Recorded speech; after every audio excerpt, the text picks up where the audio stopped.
The United States House of Representatives has been forced to vote on an article of impeachment against Donald J. Trump. I'm Jessica Denson, and you are watching a very special live episode of Lights On. We are about, in a moment, to be joined exclusively by Representative Al Green of Texas, who just forced that vote, the first forced impeachment vote of Donald Trump's second illegal term as president. This is a historic day. There is a lot to break down as to who voted for and against this resolution. This was a new article of impeachment filed by Representative Green based on the legal entry of the United States into warfare with Iran, a unconstitutional, unsanctioned by Congress violation of Article 1 authority that Donald Trump initiated this past weekend. Representative Green has been absolutely standing out. He has been a leader in fearlessly defending the Constitution for months now. He has followed through on his promise not just to file articles of impeachment, but to force his colleagues, force the body that he represents, the people of Texas and the United States, in, to go on the record as to where they stand. I do not think we can overstate the significance of the progress that was made today in spite of that vote failing. This is an incredible movement. This momentum is not going anywhere, and I am so honored, as usual, not just to be joined by Al Green today, but to be part of this movement with him and part of this movement with you, our audience here on Lights On, and in this removal coalition that we have recently started is so instrumental in bringing us to this point. So thank you so very much. If you're not already subscribed, please subscribe to the Jessica Denson YouTube channel where you are watching this. And thank you so much for being part of this show, which is truly a movement. And join me now in welcoming to the show again, Representative Al Green. Representative Green, welcome back to Lights On. Thank you, Jessica. It's an honor to be with you. Thank you.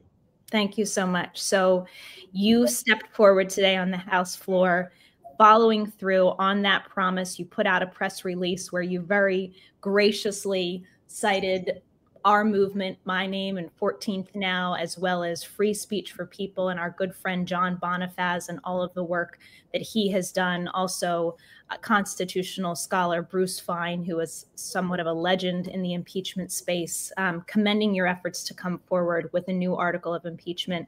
You did that this morning and followed it up immediately with an invocation of Rule 9, which is the rule that empowers you as a representative of the House to force a vote on your article of impeachment. Can you kind of just tell me what brought you to that point? Well, thank you very much. Let me acknowledge people first. I'd like to thank you. You were very instrumental, and you've been helping us to get a message to the masses. If the masses come around and understand what's going on, they will want to see impeachment. And of course, I thank John, who has now some 700,000 persons on a petition asking for impeachment. That's a lot of people, and that list is growing. I'd like to thank him as well as the lawyer that you referenced earlier, who has been engaged with this process for some time. His name escapes me. I don't know him well, but John Bruce, thank you, Bruce. John introduced me to him, and he has been helpful as well. So I want to thank all of you. Need to mention that John helped me with the actual articles, and I appreciate that. I don't want people to think that this is solely something that I thought of myself. I was working on articles of impeachment, as you know, that involved the president and the vice president. And then the president committed this act of war, declaring war on Iran, and then I had to shift quickly. So I called John and we talked through it and got a draft, and I then took that draft and did some things with it to bring it to what we actually presented to the House. But I've had help, and I don't mind saying that I have. And I might add this, the articles were in order. Before there can be a vote on articles, they have to be in order. They have to be literally articles of impeachment that the House finds acceptable for voting on, voting up or down. So that was important. The final thing that brought me to this point is my sincere belief that the President of the United States does not have the authority to take 300 plus million people to war on his own volition. The Congress of the United States has to be consulted, and the Congress authorizes war. The President doesn't authorize war. So, knowing this, I don't know that I had a lot of choice when he doesn't obey the Supreme Court, when the Congress can't manage him. The only thing left is impeachment. I know of nothing else that we can do, and I followed through. And I'm proud of what we've done. I'm proud of the 79 people who did vote with us. I'm not angry with anyone. I just believe that we have to move forward, and this is the way forward. He will be impeached. It's just a matter of time. It is just a matter of time. And by the way, John, our good friend John Bonifaz is on deck. He's going to join us towards the end of this interview and stick around to discuss more of how he helped you through that process and just this movement that's behind this. John reminded me that when you first introduced articles of impeachment in Trump's first term in December of 2017 and first forced a vote, you only got 58 people to vote to not table it, to advance your article. When you introduced it, forced to vote the second time in January of 2018, you only got 66 votes, in contrast to the 79 votes. And I know a lot of people are trying to frame this as a failure, but I really don't see it this way. You got 79 votes today in the House of Representatives for furthering your article of impeachment. And the way I see it, Representative Green, and I do want to definitely talk about those colleagues who voted against it, because they're not going to get out from undercover here on Lights On. But I want to talk about those 79 first, because as I see it, as you have 79 allies in your fight for impeachment, you have 79 potential co-sponsors on this article. You have 79 allies in possibly forcing a vote themselves in the future. 79 people is a lot of people to rally a movement and rally this needed ouster of this daily violating of the Constitution, administration, and president, isn't it? Well, I think that we can reword this slightly and say that the country has 79 people who believe in the Constitution and want to make sure that the president honors the Constitution. Yeah. These are people who understand, in my opinion, that the president is not only an authoritarian, but given his way, he would become a dictator. He is the guy who actually instigated the the insurrection on the citadel of democracy, the capital of the United States of America. He is the guy who would deny due process to people that he is removing from the country. Do we really want to give him the power to declare war unilaterally, to do it without the authorization of Congress? I don't think we do, and we will continue. This is not over. This is Genesis. This is the Genesis. The revelations are yet to come. Amen. Amen, Representative Green. I love the pin that you wear that says God is good all the time. All the time. Have some faith, folks. Have some faith. And by the way, even if you don't have faith, you just have to look at the people with your own eyes, your own mortal eyes, filling the streets every weekend, millions and millions of people in opposition to this illegal regime. Here is a post that I saw today after the vote. Somebody said, what exactly do the Dems who voted to table here think they're accomplishing? Millions upon millions of people took to the street just a couple weeks ago to protest this man. He's extremely unpopular by every measure we have, and he's asserting dictatorial power on a daily basis. What are you doing? And Representative Green, I do want to put up this list for our audience of all of the Democratic colleagues, 128. Some names that you really would hope not to see on this list: Hakeem Jeffries, Nancy Pelosi, even people like Sean Casten, who just this weekend were very clearly calling out the declaration of war against Iran as an impeachable offense. Lots and lots of names on this list of Democrats who voted to table your article of impeachment. What do you say, or what are your thoughts about the position that these colleagues of yours are taking right now? I'm of the opinion that we're doing the right thing. I do believe that everybody can have a destination in mind and not everyone arrive there at the same time. So we may be a little bit ahead of people. But I recall the last time we did this, when the president was first elected, we were ahead of people. When you're a part of the avant-garde, that means that you are in the minority initially. But in the end, he was impeached twice. So I see us moving toward that direction, and I believe that he will be impeached again. I believe that he has committed other impeachable offenses. So we'll just continue to give people the opportunity to take a look at the actions of the president, and I believe that we'll get there. I do want to ask you specifically about what's next, but before I do, you mentioned something at the top that you and I have discussed before, and that is your plans to also draft an article of impeachment to include J.D. Vance. Now, I don't think I'm sharing too much confidential information here to share with you that, or to share with our audience, that you shared with me the sentiment that things, basically the illegal unconstitutional acts of this presidency move so quickly that it's almost hard to catch up with all of them. You know, we would be maybe drafting multiple articles a day if we really addressed every single one. But can you fill us in? Do you still have intentions to bring an article that includes J.D. Vance as well? Well, the vice president and the president have developed a system of rewards and punishments. And they use this system to keep people in check, people that will grovel and people that will hold them in high esteem when they do some dastardly things. They reward them. And people who stand up against them, they punish them. Well, I have articles that I've been working on that deals with this process that they have in place currently, and it is both of them. So at some point, there will be more articles of impeachment to be considered, and hopefully people will take the time to first read them. That's kind of important, and then after you read them, I think people will conclude that these are persons who are unfit to be president, both of them, unfit to be president.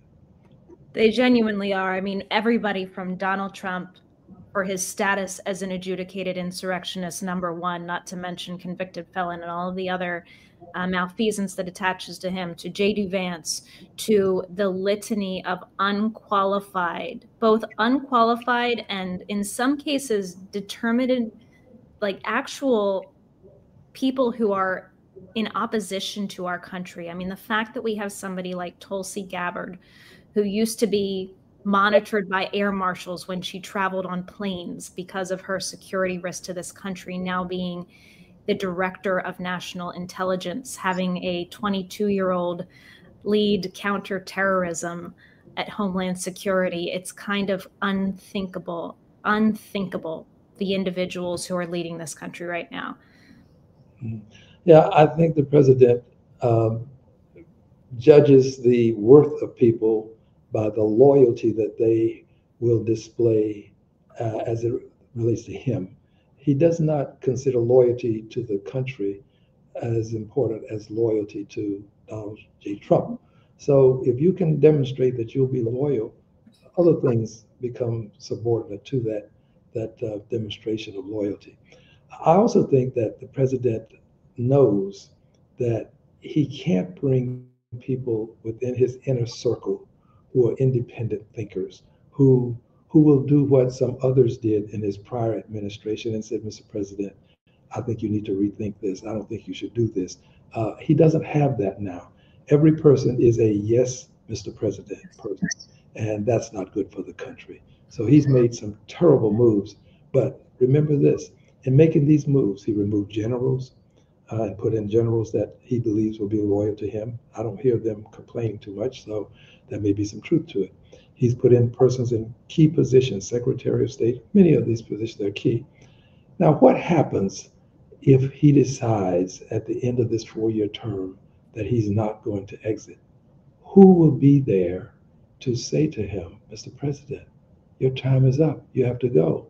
If he's saying the country needs me, and then he's got a loyal base out there that says, well, Mr. President, you are needed. we want you to stay on for another 4 years.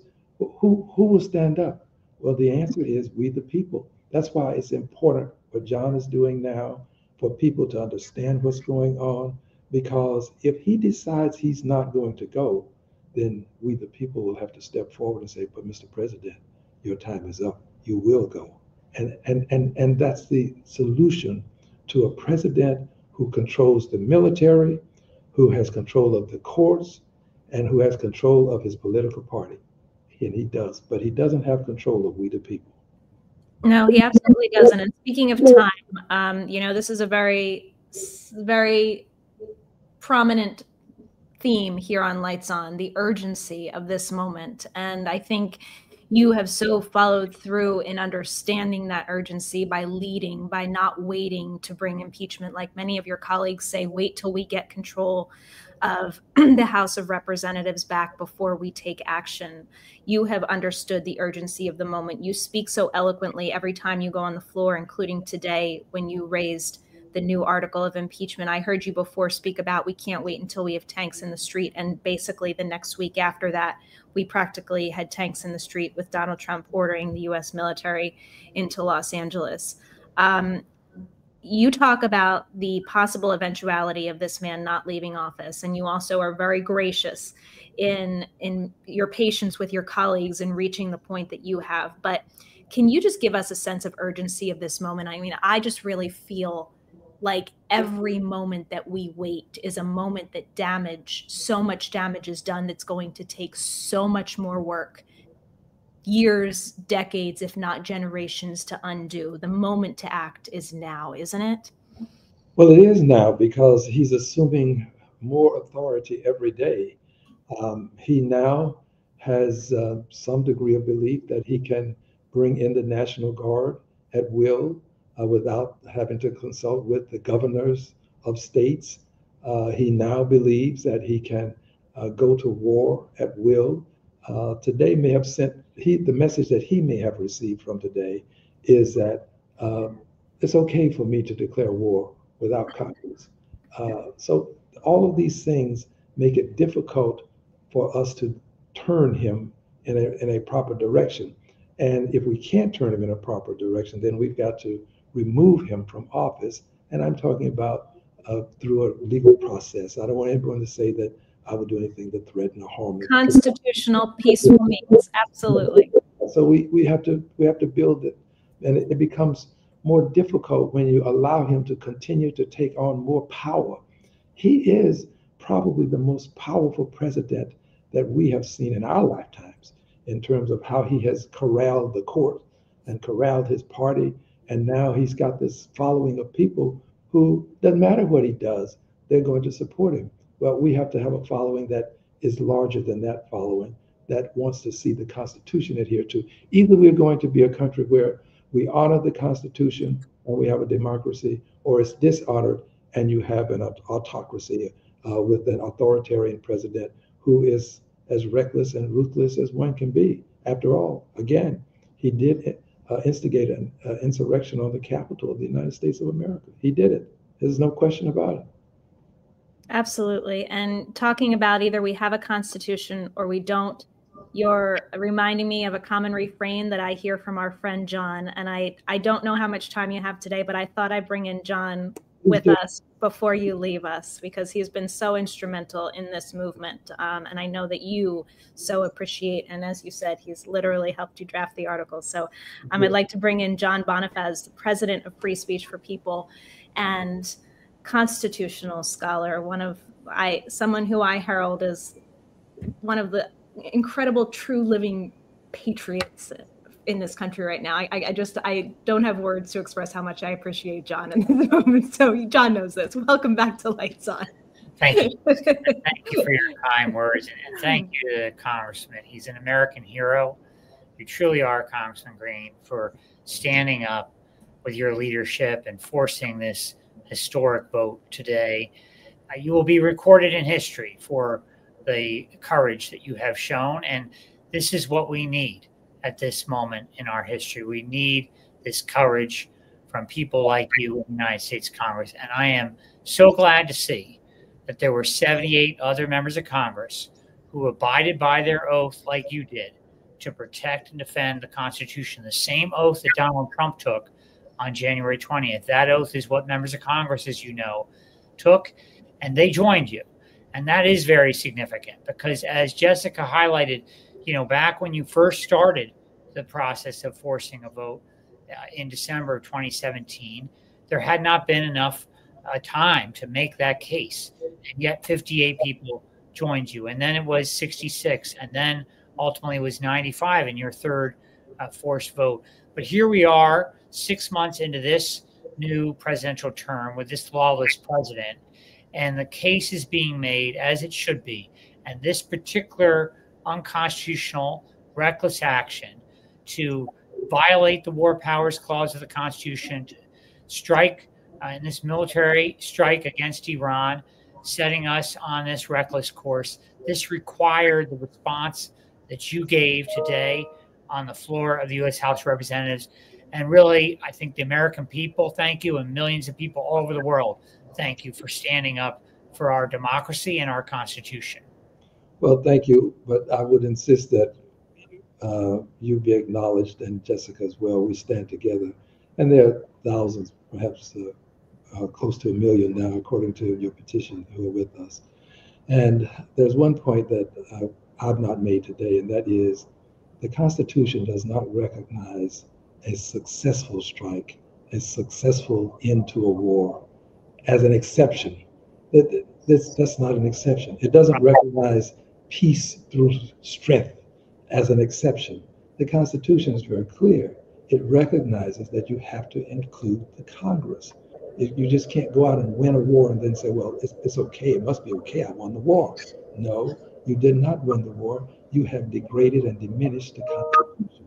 So we have to keep that before the public and not let people assume that it's okay now because they think that we were victorious. It's not about that at all. It's about whether we will have a Constitution that's meaningful or one that's meaningless. Absolutely right. Yeah, absolutely. And, just speaking about this very moment where we're living through right now, where we have this, supposed ceasefire announced by Trump, but not really confirmed by Iran. It's very unclear whether this will stick. I'm thinking back to when Donald Trump provoked Iran during his first term when he took out Qasem Soleimani. And if anybody needs to be refreshed on what was going on then, guess what was going on? Impeachment 1 was going on when he took out Qasem Soleimani. And there was a tit for tat. There was a strike back and in a U.S. military base where they also said there were no casualties at the time. Many of our armed forces ended up suffering from head injuries, and they did have injuries relating to that strike. Also, a civilian airliner was downed with hundreds of people killed because the Iranians missed their target in trying to strike us back. So there are many casualties in this. Not only is it unconstitutional, but people will suffer and people will die. And he moves so quickly in his unconstitutional illegal acts that he will try to make you forget about the one he did just 24 or 48 hours ago. So I commend you for not letting it go in spite of whatever so-called peace he may now be trying to tell the world that he has accomplished. Well, there is one additional thing that's happened today that may not have received the attention that it deserves, and that is we were supposed to have a briefing on this topic, and we're not having that briefing. I assume that this has something to do with the desires of the president for Congress to just literally walk away from a briefing on a topic as important as this. There is something afoot, and this is another way of keeping Congress in the dark, another way of avoiding the responsibilities associated with this whole notion of creating a war, starting a war. You just don't do that without bringing Congress in, and they're still keeping Congress out. Absolutely. Congressman Green, we lost your sound a little bit. I don't know if I've been talking all day, so maybe I should speak louder. Okay. That we had there was supposed to be a briefing today. Yes. For Congress, and that briefing did not take place. Last I heard, it hadn't taken place. Now I've been moving about quite a bit. And I think this is just another effort to keep Congress out of what I would call the knowledge of what's actually going on. Someone may have said something that the president wouldn't approve of. You know, people are afraid to speak because the president will say one thing and then he'll contradict what he said, which means he'll contradict the people who are trying to support the thing that he said initially. So I'm just saying to you, we need to look into why we didn't have the briefing today. I need to know. All of the members of Congress need to know what's going on. That's what briefings are for, and it's been publicly announced. So right. I look forward to getting some indications of what happened. Right. I mean, I would just add, I mean, the framers were clear on this, as you well know, Congressman and Jessica. The framers were clear that we were not going to be a nation governed by a monarch or a tyrant. And in particular, with the War Powers Clause, they put that in the Constitution because the kings and queens of Europe that they were responding to in setting up the Constitution, the kings and queens of Europe would often send their subjects off into war, often on their own personal whims. And they were clear that that would not be what this nation would be about, that only through Congress, through the people's representatives in the United States Congress, would the nation be taken into war. So that is what's at stake here, is when the president assigns to himself the awesome power to take the nation to war in a dictatorial way that is contrary to what the framers outlined in the Constitution.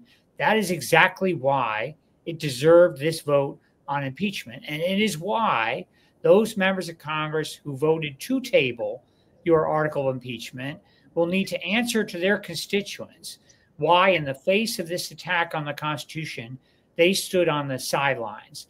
This is a critical question they'll now need to answer. But for the 78 who voted for you, I think they should be applauded. And I think we should recognize that this movement will only continue to grow. We're over 700,000. We're closing in on 750,000 as we speak. We're going to get to 1 million very soon. And I know, Congressman, that this will not be, as you have said, the only vote on impeachment. This will not be the last. This president must be held accountable for his multiple abuses of power, his impeachable offenses. I absolutely concur. No, I just wanted to, that leads me to my next question for you, Congressman Green. And I know you have more commitments that you have this evening, so I don't want to keep you beyond. If you need to go, you let us know. But I just wanted to ask you, what do you see as your next step in your leading this impeachment battle? What is next for you? Well, we have options. As you know, we have articles that are currently on file. And on any day, I could go to the floor and call them to the attention of the Congress for a vote.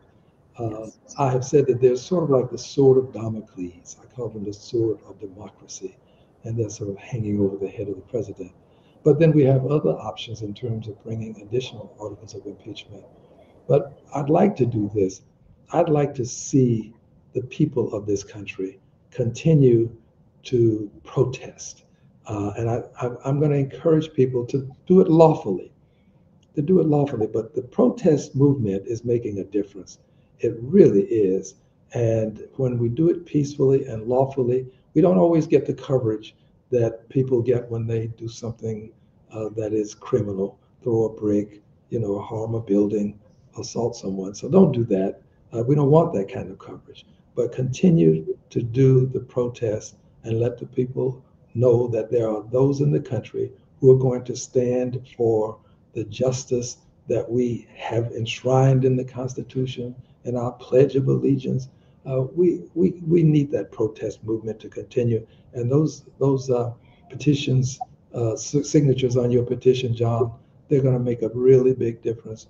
And at some point, when you get them to 1 million, I'd like to get just of the 1 million so that I can go to the floor of the House and say, we have 1 million signatures in these boxes or these containers. I don't know that I can take them to the floor. We will do a special delivery to you, Congressman. We will.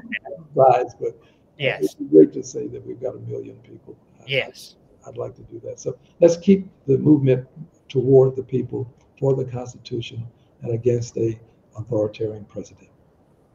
Absolutely. And I will echo Congressman Green, your call to the protest movement. I'm just putting up on the screen the Removal Coalition website. If you haven't visited it yet, it's at removalcoalition.org. I brought together this group just a few weeks ago because I felt like, as someone who not only hosts this show, but has been out there organizing protests and speaking at protests, that there is a missing link in the protest space and the messaging that is coming out of those protests. And it is absolutely unambiguous from the people that are at these protests that what they want is the constitutional removal of this administration from power. And so I've been so heartened to see people wanting to join this coalition, in particular the people who are organizing protests, because they have the power to really frame the narrative, as I did back in March with the 314 Veterans March that we had, to message these protests for removal, for impeachment.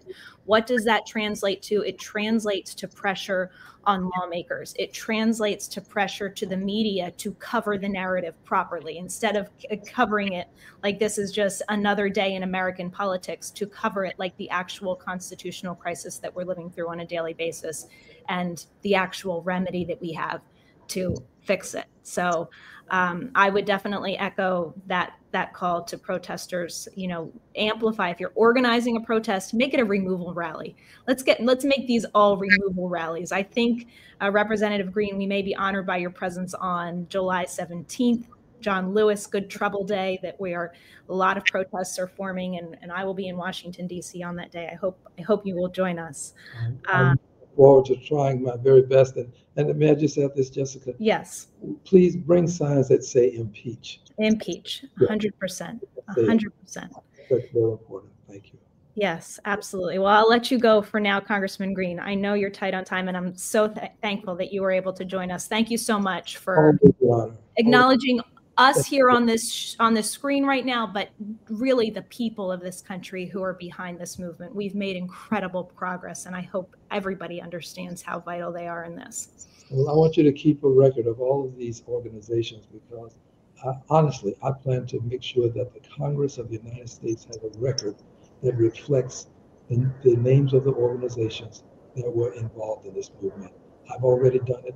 I have flags that I've flown for some, but I'm eager to fly more flags over the Congress, over the Capitol of the United States, in honor of people who are involved in the movement. So thank you, one and all. Thank you.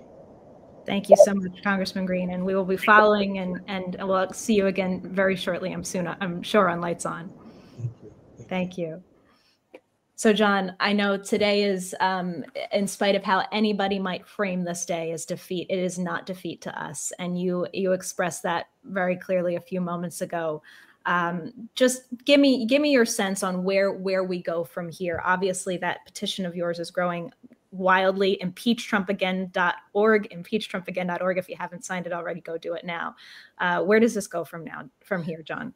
Yes, well, I think we're going to obviously continue to grow this movement. And it's worth noting, Jessica, that before this vote today, I think the count on the number of members of Congress who had spoken publicly or even privately in support of impeachment was around 20. Wow. So we just quadrupled. Quadrupled with this vote today, that number. We're now at 79. And that number is only going to grow. And it will grow because the people will demand that more of their members stand with this movement to impeach and remove this lawless president.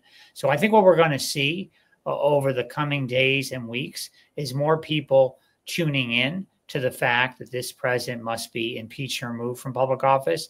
Congressman Green, no question about it, is going to continue with his other articles. He will be introducing new articles, but we're not going to only focus on Congressman Green's leadership here. We're going to demand that other members step forward. Any member of Congress, as you well know, can introduce articles of impeachment and can invoke House Rule 9 to force a vote on their articles of impeachment. So other members who have voted today in support of this article impeachment by voting no to table, those members will be approached in terms of what their plan is to further stand up. Because as we know, this was a flagrant abuse of power, this military strike against Iran, but it was by far not the only one. We have documented at our site at impeachtrumpagain.org now 19 grounds, including this one, for impeachable offenses. 19 grounds with subheadings and so forth of the many multiple abuses of power this president has committed. The defiance of court orders, the usurping of Congress's power to appropriate funds, the kidnapping and sending to foreign prisons, the disappearing of people from the streets of America. These are multiple abuses of power that need to be brought before the U.S. Congress with articles of impeachment. So this fight will go on. I'm confident that this movement will only continue to grow. We will reach 1 million soon. We will do a delivery of those signatures to Congressman Green and, frankly, any other member of Congress who's ready to receive them. But, look, the history is on our side. What we have to do is keep marching, keep demanding that the Constitution be followed, that the oath of office that these members took be followed, and that we stand up at this critical moment in our history for our democracy and for our Constitution. Absolutely. Absolutely. You were talking about the people who did not vote in favor of advancing this, those who voted to table, which is 128. I'll put that list up on here. I mean, I mentioned some surprising names. I mean, some shocking names. You can look at Representative Raskin on this list, who I know is a former colleague and friend of yours, John. People are asking, how do we approach our Democratic members of Congress? Okay, not just the GOP, but how do we approach them? What do our citizens do to address these people? Well, look, there's something called the August recess. We know that's coming up. Many of them show up at town halls. Not all of them, but many of them do. They need to be asked repeatedly if they voted to table this article of impeachment, why they did that. Yeah. Why did they vote that way? How can they justify that vote with their own oath they took to protect and defend the Constitution? There's another member on that list, Sean Casten, who just literally 3 days ago called this military strike an impeachable offense. Exactly. How does he justify saying that publicly and now voting against this article of impeachment? There is no justification. There's certainly no justification for people who claim to defend the Constitution and then go out and vote to stop this article of impeachment from advancing. So they all need to be asked that question, and we don't have to wait for the August recess. We can ask them that now. We can call their offices now. We can demand they provide an answer as to how they can possibly justify this position they took. And if their position is literally, well, this wasn't going to pass, so I decided to table it, that's not an answer. That's not an answer for the Constitution. They have their own oath that they took. And this was an opportunity for them to demonstrate to their own constituents that they're there to defend the Constitution. And they failed that. Those who voted to table this today, they failed that miserably. And they will be recorded in history for having failed that miserably. And they need to be asked that repeatedly by their constituents. Thank you for your unambiguous clarity on that. Here's the quote from Sean Casten just the other day. He said, "This is not about the merits of Iran's nuclear program. No president has the authority to bomb another country that does not pose an imminent threat to the U.S. without the approval of Congress. This is an unambiguous, impeachable offense." And then, as you mentioned, he was among that 128 that voted to table. So, yeah, I mean, what the hell, John? I mean, if you're not for it now with statements like that, what are you doing? Yeah, it makes it really somewhat laughable. Is what you wanted to do, to make a tweet out there or send out a social media post at the time of the strike and try to make the news and make waves, and then you cower into your hole and you refuse to stand up when it counts for voting on this article of impeachment? Where is the courage? Where is the spine? I mean, really, we're dealing now with members of Congress who have refused to abide by their oath to protect and defend the Constitution. And I can't underscore more how important it is to deal with this very question of the War Powers Clause. This is an awesome power, right, to take the nation into war. It cannot be in the hands of one individual. It cannot be. And the framers were clear on that. It had to be in the hands of the people's representative in the United States Congress to send this nation into war. And as you highlighted, just because some are going to now claim, well, this was somehow a successful strike, despite the fact that media organizations are already reporting that, the strike didn't end the uranium stockpile that Iran has. Leaving aside all of that debate that we're now going to hear as to whether or not it was successful or not, that's not the test. The test is, did they abide by the Constitution in starting this military conflict? And the answer clearly is they did not. That Donald Trump does not have this power to send the nation to war. It's only through the United States Congress. And we know that this is not going to be the first time Donald Trump is going to trample on the Constitution. He already has before this military strike. But when you don't stand up to him, he will keep taking those cues, as Congressman Green has said, to continue to trample on the Constitution. So for those who want to give the diagnosis that we're on a march to tyranny, we're on a march to fascism, and they don't give the remedy, which is the constitutional remedy of impeachment, they're failing us miserably, and they need to be called out on it.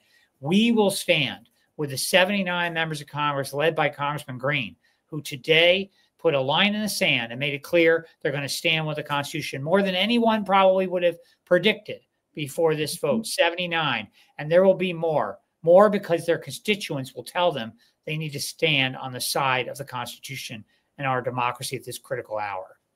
Yeah, so there's your marching orders. Go to their town halls, especially during the August recess. There's nothing stopping you from calling the Congress switchboard any day of the week. It's, I think, 202-224-3121. Don't quote me on that, but Google it. It's right there for you. Call it anytime. Dial up your representative, any representative that is on that list of 128. You have the power. I mean, please understand the power that you have in steering the direction of this country. And I wanted to just address one thing that Representative Green said. And he said Donald Trump may feel, some sort of vindication or victory today. But I just want to bring out impeachment in particular has shown to be something that is very legitimately bringing fear to Donald Trump, something that he is afraid of. He has tweeted about this. He has put out statements about why Congressman Green and Representative Tanadar, the other representative who filed articles of impeachment, should be removed from the body, from Congress. This is not something that the administration does not take seriously. They very much take seriously the threat of impeachment. And why? Why? Because it is the legitimate means of removing him from office. And it is very, very possible and a viable option to get us there. Yes. And it's also important to note, Jessica, right, that today this vote occurred literally moments after Congressman Green made clear to the House leadership that he was going to invoke Rule 9. Now, what Rule 9 allows is for any member, for a privileged resolution like impeachment, to force a vote within 2 legislative days. And what the House leadership decided to do was, fine, we're going to have that vote, but we're going to have it immediately after you invoke Rule 9. And that's what happened. And what that meant is that members of Congress were not even able to hear the case, other than having heard it publicly, obviously, from Congressman Green or from others, even from their constituents. They weren't even able to canvass where their constituents were. They had to vote based on their oath and what they already knew. And 78 made the right vote. But imagine when we build this case further and when we demonstrate further the multiple abuses of power, it will be even harder for Donald Trump to escape liability and accountability here. He will be held accountable for his multiple abuses of power. And it's because we, the people, will demand it. Absolutely. We will demand it. As I mentioned before, if you haven't already signed John's petition at Free Speech for People, go do it now. IMPEACHTrumpAgain.org. Sign the petition. And also you can look through the list of the litany of impeachable offenses that Trump and this administration have committed so far. They are keeping the tracker for us, lest we get distracted on a daily basis by the new ones. John, as always, my friend, such a pleasure to be joined by you. So grateful to have you in this fight. What can I say, my friend? Thank you so much. Honored to be with you, Jessica. Thank you for all of your leadership and all that you do. My pleasure. My pleasure. And thank you, everybody. Thank you to Representative Al Green for joining us and for his commitment to this movement, for singling out Lights On and 14th Now and the Removal Coalition. I want to put this up on the screen again. I recently set up this website, removalcoalition.org. It's also Removal Coalition on Blue Sky and Instagram. Please follow it if you aren't already. This is a group of grassroots organizations growing every day that have committed to demanding constitutional removal of this administration from power now, from putting that into their messaging in their protests. They are committed to it in their direct lobbying efforts from groups like Citizens Impeachment. Some other groups that are going to be joining us soon have even, because of this coalition, started to frame their movements and their rallies around removal, which is so inspiring to see. That is really my objective here, is to get the narrative around impeachment and removal, make it too loud to ignore, transfer those millions of protesting people into the street into an unequivocal message that we, the people, demand this administration's removal from office now. So thank you, everybody, so much for being part of this with me. As always, you can support this show, the movement that is Lights On, by subscribing to the Jessica Denson YouTube channel where you're watching this. You can also support my work directly at thejessicadenson.com/donate. You can buy merch with the motto "Stand Out," which is the motto for Lights On, at thejessicadenson.com. Thank you, everybody, so much. Have a wonderful day. We'll see you again soon. And as always, let your light shine.